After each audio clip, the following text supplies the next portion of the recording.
읽느라 고생하셨습니다. 자, 할렐루야. 자, 오늘도 하나님의 말씀으로 우리 심령과 가정과 교회 가운데 부흥이 이루어지는 축복이 있길 간절히 소망합니다. 자, 이게 꽤 길죠. 자, 꽤 길지만 사실 너무나 중요한 내용이다라고 이야기할 수 있습니다. 자, 모세는 이 세 번째 설교를 지금 하고 있습니다. 자, 모세의 세 번째 설교는 이 축복과 저주에 대한 내용이죠.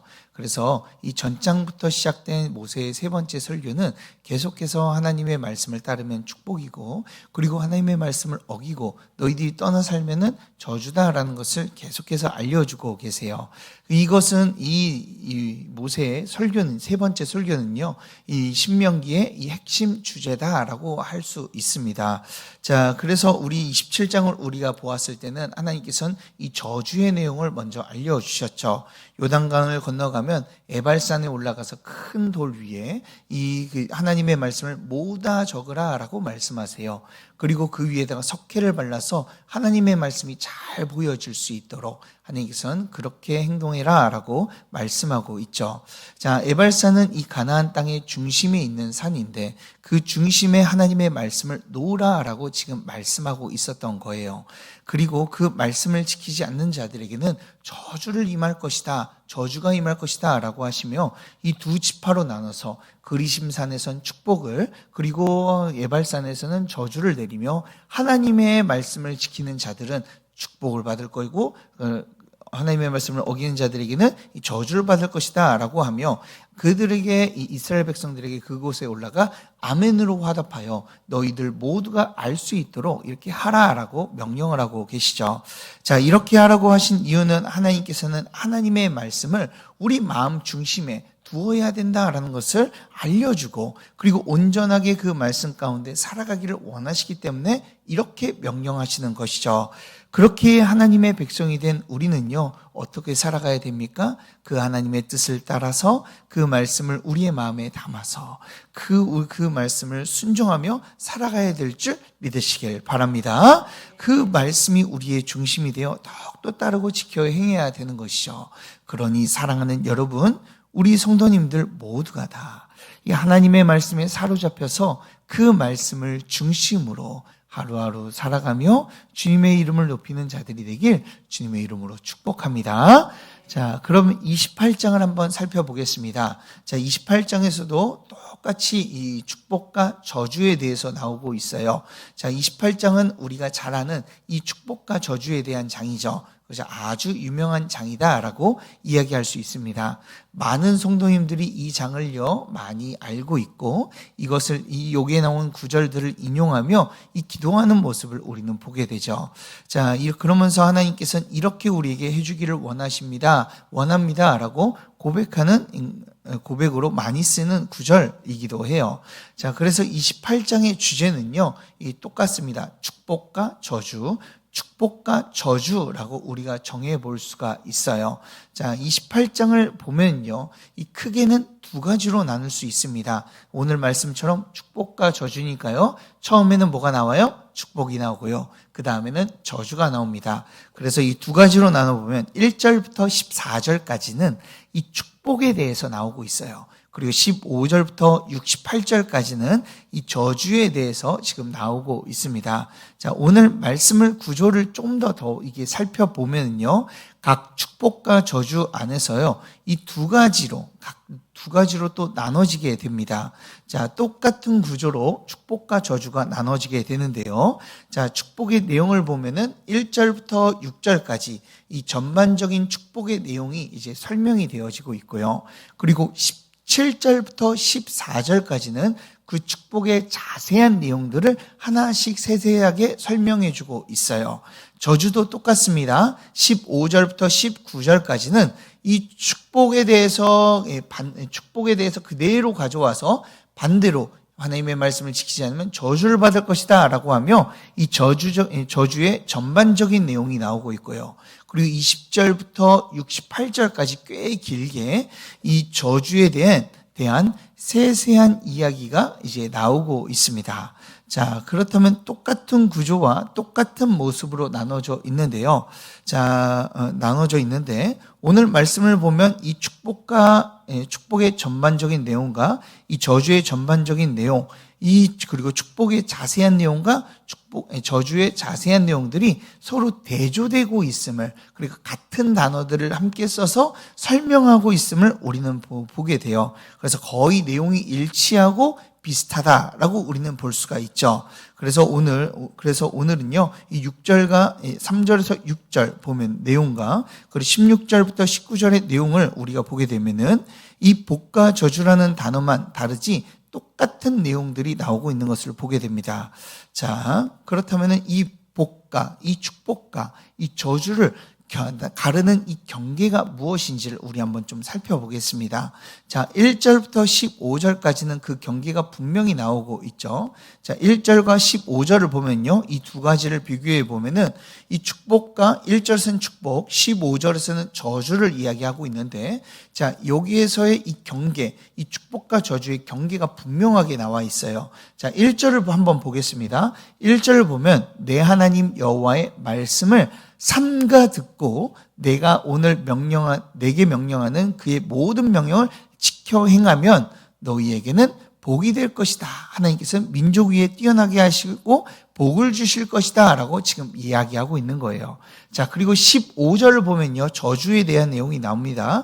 자, 내가 만일 내 하나님 여호와의 말씀에 순종하지 아니하여 내가 오늘 명령하는 그의 모든 명령과 규례를 지켜 행하지 아니하면 이 모든 저주가 내게 임할 것이다 라고 말씀하고 있죠. 자, 1절과 15절 이 차이가 무엇이죠? 복과 저주를 나누는 이 경계선이 뭐예요? 하나님의 말씀을 듣고 순종하느냐 순종하지 않느냐가 이 축복과 저주의 이 경계라고 우리는 볼 수가 있습니다. 축복과 저주를 가르는 경계선은요, 바로 순종의 차이라는 거예요. 자, 하나님의 말씀을 순종할 때 우리는 축복을 받게 되고요, 그 말씀을 순종하지 않고 내 마음대로 살아가고 하나님의 말씀을 따르지 않을 때는요, 저주가 오게 되는 것이죠. 자, 이 큰 틀 안에서요, 오늘 말씀이 계속해서 설명이 되는 겁니다. 너희들이 말씀을 지켰으면은 이런 복을 받게 갈 거야. 나가도 복을 받고 들어가도 복을 받고 너희들이 가축이 복을 받고 모든 너희들이 그릇까지도 복을 받게 될 거야 라고 말씀하시죠. 그런데 너희들이 하나님의 말씀을 지키지 아니하면 너희들의 그릇도, 너의 자신도, 너의 가족도, 너의 그 가축도, 그릇도, 모든 것도 너가 항상 모든 삶이 저주를 받을 것이야 라고 말씀하여 주고 있어요. 자, 그래서 말씀을 보면요, 복을 이렇게 말씀하시는 그 두 가지 의미를 우리가 좀 찾아볼 수가 있습니다. 하나님께서는 왜 이 말씀을 들으면 너희들이 복을 받고 말씀을 따르지 않으면은 너희들은 저주를 받을 것이다 라고 이야기하는 걸까요? 자, 여기에는 두 가지 의미가 있는데요. 첫 번째 의미는요, 바로 축복과 저주의 주권은요, 하나님께 있다라는 거예요. 자, 하나님께서는 축복을 주실 수 있는 능력이 있으시고, 그리고 우리에게 저주를 내릴 수 있는 능력이 있으시다. 그리고 또한 복은 우리 안에서 만들어내는 것이 아니라 하나님께서 주셔야지만 우리가 복을 누릴 수 있다라는 것을 말씀해 주고 있는 거예요. 그래서 오늘 말씀을 보면요, 복을 너희 안에서 만들어내어라 라고 하는 것이 아니라 오늘 너희들은 그 복을 받을 것이다, 받는 것이다 라고 지금 설명하고 있어요. 자, 한번 볼까요? 3절에서도 마지막 부분만 계속 보면 3절 마지막 부분을 보면 뭐라고 이야기해요? 복을 받을 것이며, 4절에서도 복을 받을 것이며, 5절에서도 복을 받을 것이며, 6절에서도 복을 받을 것이다 라고 이야기하고 있죠. 자, 이 받을 것이다 라는 것은 뭐예요? 받다라는 것은 누군가가 주어야지만 우리가 받을 수 있는 거잖아요. 근데 그렇기 때문에 복이라는 것은 누군가가 주어야지만 너희가 받을 수 있는 것인데, 그 축복을 내려주시는 분, 그 너희들의 인생에 복을 내려주시는 분이 바로 하나님이다 라고 우리에게 말씀하여 주시는 줄 믿으시길 바랍니다. 그래서 하나님께서는 우리에게 복을 내려주실 수도 있고 저주를 내려주실 수 있는 이 전능하신 분이다라는 것이죠. 그렇게 우리가 그분의 말씀을 따라 살아갈 때 하나님께서는 우리에게 복을 내려주실 줄 믿습니다. 사랑하는 여러분, 모든 복은요, 하나님께 있음을 우리가 믿었으면 좋겠어요. 그렇다면 우리가 어떻게 해야 됩니까? 이 복되신 하나님, 그 하나님만을 붙잡고 나가야 되는 것이죠. 그러니 사랑하는 여러분, 모든 복은 하나님께서 주실 수 있다는 것을 믿고 그 하나님만 믿고 섬기며 의지하는 저와 여러분들 되길 주님의 이름으로 축복합니다. 자, 그리고 두 번째로 하나님의 말씀을 지켜 행하면 복을 주신다라는 것이 어떤 의미가 있는지 한번 보겠습니다. 자, 오늘 말씀 안에서는 사실 이 하나님께서는 이렇게 복을 주시겠다라고 말씀하고 있지만 사실 이 말씀은 무슨 뜻을 가지고 있는 거예요?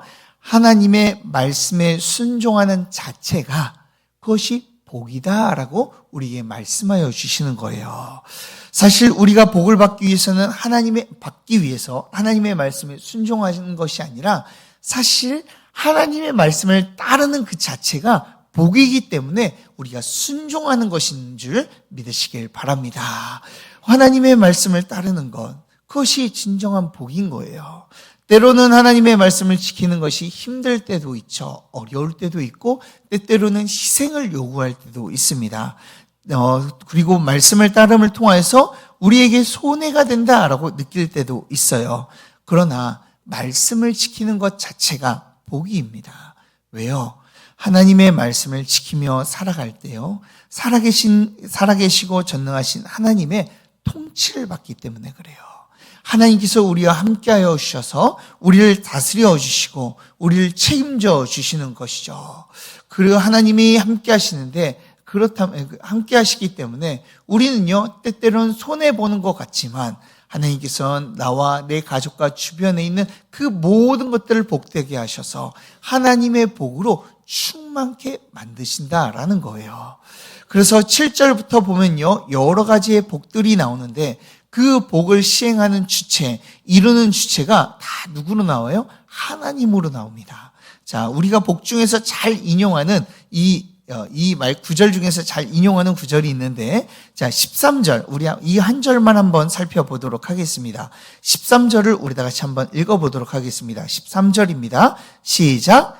여호와께서 너를 머리가 되고 꼬리가 되지 않게 하시며 위에만 있고 아래에 있지 않게 하시리니 오직 너는 내가 명령하는 내 하나님 여호와의 명령을 듣고 지켜 행하며. 아멘. 자, 너를 머리가 되고 꼬리가 되지 않게 하고 위에만 있고 아래에 있지 않게 한다. 즉 하나님께서 너희를 더욱더 높이시겠다라고 말씀하고 있는 것이죠.